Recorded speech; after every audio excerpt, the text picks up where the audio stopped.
Сәлеметсіздер ме? Сіздермен қызықты математика видеоны соңына дейін көріп, лайк басып, комментарий қалдырып отырыңыздар. Бірінші есеп ұқсастығын табыңдар. Ең алдымен оқушылар кестенің сол жағында бізде мынандай сөздер берілген, формулалардың атаулары берілген, оң жағында формулалардың өзі берілген. Соны біз сәйкестендіруіміз керек. Бірінші қайталанбайтын орналастыру формуласы. Бізде мына төртінші формуламен келеді екен. Келесі екіншісі қайталанбайтын орын ауыстырулар. Үшінші формула болады. Факториал өзіміз білетіндей. Қайталанбайтын теру формуласы бізде мынау бірінші формула болады. Яғни есептің жауабын жазамыз. А-сыншы бізде 4 болады. Б бізде 3 болады. С бізде 1 болады екен. Келесі екінші есеп P8 факториал, P6 және P бөлінген P5. Бұл жақта біз білеміз 8 дегеніміз, яғни 8 факториал, 6 дегеніміз 6 факториал, 5 дегеніміз бізде 5 факториал. Сонда бізде 1-ден 8-ге дейін сандарды жазып шығамыз. Мына жақта 1-ден 6-ға дейін, мына жақта 1-ден 5-ге дейін сандарды. Олай жазбайықта 8-ді мысалы 1-ден 6-ға дейін, яғни 6 факториал көбейтілген 5-ге дейін деп жазады. Бөлімімен қысқартып жіберу үшін. 5 факториал көбейтілген 5-тен кейін 6, 7, 8, 6, 7, 8 азайтылған. 6 факториалды 1-ден 5-ге дейінгі сандардың жиыны бізде 5 факториал, көбейтілген 6 болады. Ал бөлімінде 5 факториалды осылай қалдыра береміз әзірше. Енді қараймыз. Бірінші өрнекте бізде 5 факториал бар, екінші өрнекте де 5 факториал бар. Біз оны жақшаның сыртына шығара аламыз.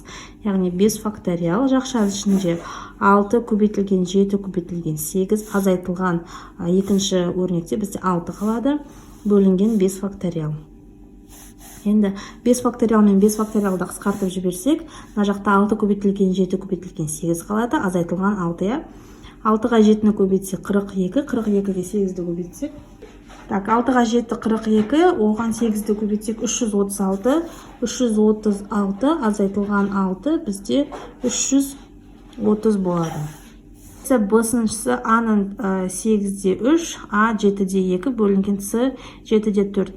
Бұның әрқайсысын бөлек-бөлек шығарып алсақ болады. Біріншісі А 8-де 3 азайтылған А 7-де 2. А 8-де 3 яғни бізде. Яғни А 8-де 3 бізде не болады? 8 факториал бөлінген 8 азайтылған 3 факториал. Азайтылған 7 факториал бөлінген 7 азайтылған 2 факториал. Сонда 8 факториал мына жақта, 8-ден 3 азайтсақ 5 факториал.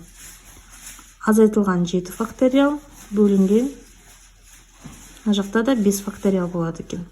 Енді нақты 5 факториал бізде бұл ортақ бөлім болады. Сонда 8 факториал азайтылған 7 факториал бөлінген 5 факториал.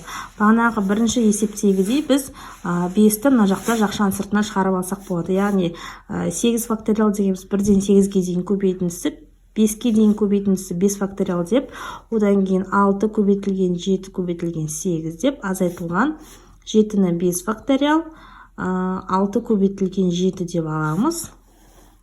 Бөлімі 5 факториал. Енді бізде екеуінде де ортақ көбейткіш ол 5 факториал, оны жақшаның сыртына шығарсақ, ішінде не қалады? 6 көбейтілген 7 көбейтілген 8 азайтылған 6 көбейтілген 7 қалады. И бөлімінде 5 факториал. Сонда 5 факториал мен 5 факториал қысқарып кетеді да. 7-ні көбейтіп, оған 8-ді көбейткенде бізде 336 шықты. 6-ға 7-ні көбейтсек 42, 336-дан 42-ні азайтсақ, мынау бізде 336 азайтылған 42. Бұл бізде яғни болады 294. Бөлек шығарып алайық. 7-де 4. Формуланы білеміз. 7 факториал, 7 азайтылған 4 факториал, көбейтілген 4 факториал. 7 факториалды 7 азайтылған 4 факториал бізде 3 факториал, көбейтілген 4 факториал. 1-ден 7-ге дейін біз яғни 4 факториал деп жазып алайық. 4-тен кейін 5, 6, 7 болады. Мына жақта 1, 2, 3, яғни 3 факториал, 1, 2, 3, и 4 факториал. 4 факториал мен 4 факториалды қысқартып жіберіп, 2 көбейтілген 3 бізде 6 болады, яғни 6 мен 6 қысқарады, 5-ке 7-ні көбейтсеміз 35 қалады екен. Енді бағанағы берілгенде былай жазылған еді, А-ның 8 факториал, 3 факториал азайтылған.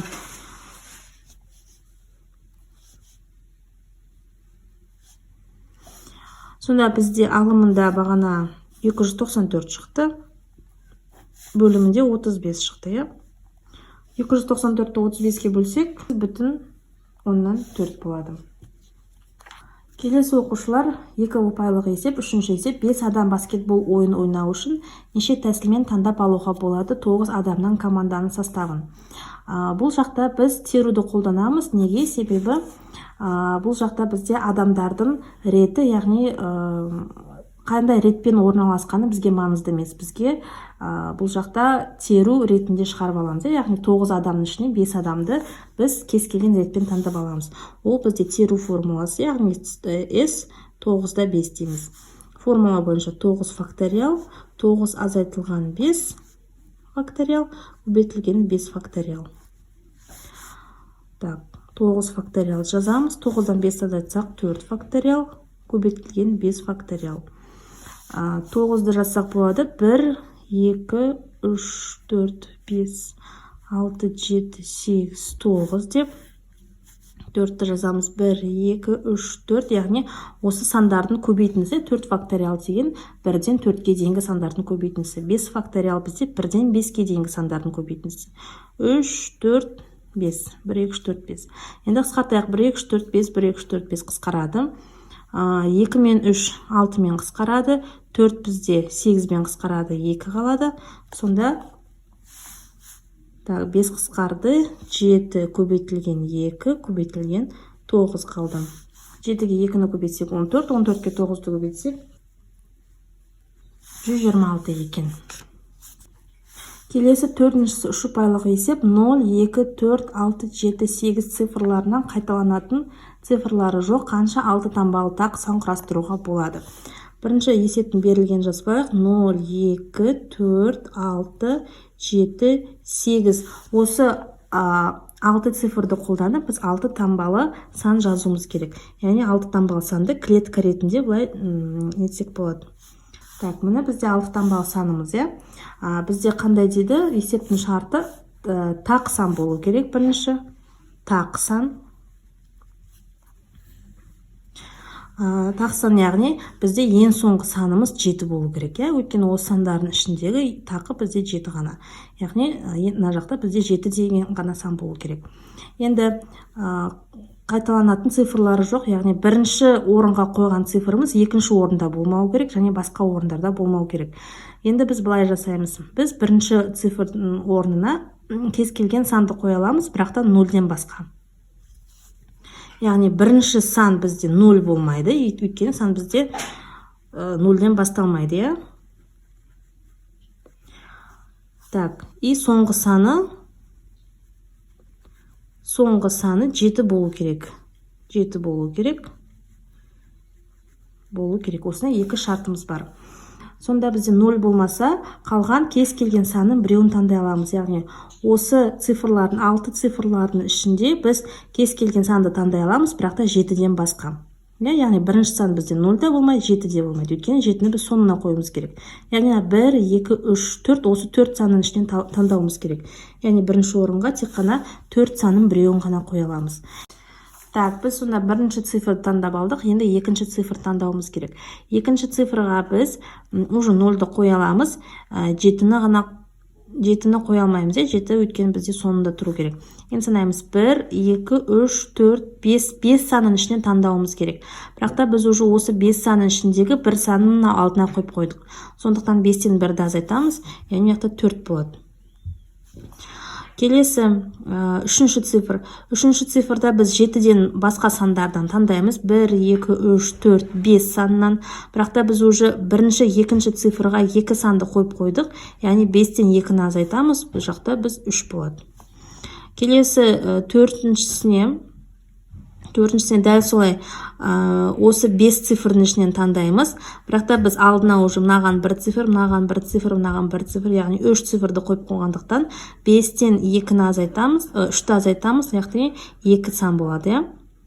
2 сан. Енді келесі санды таңдаймыз.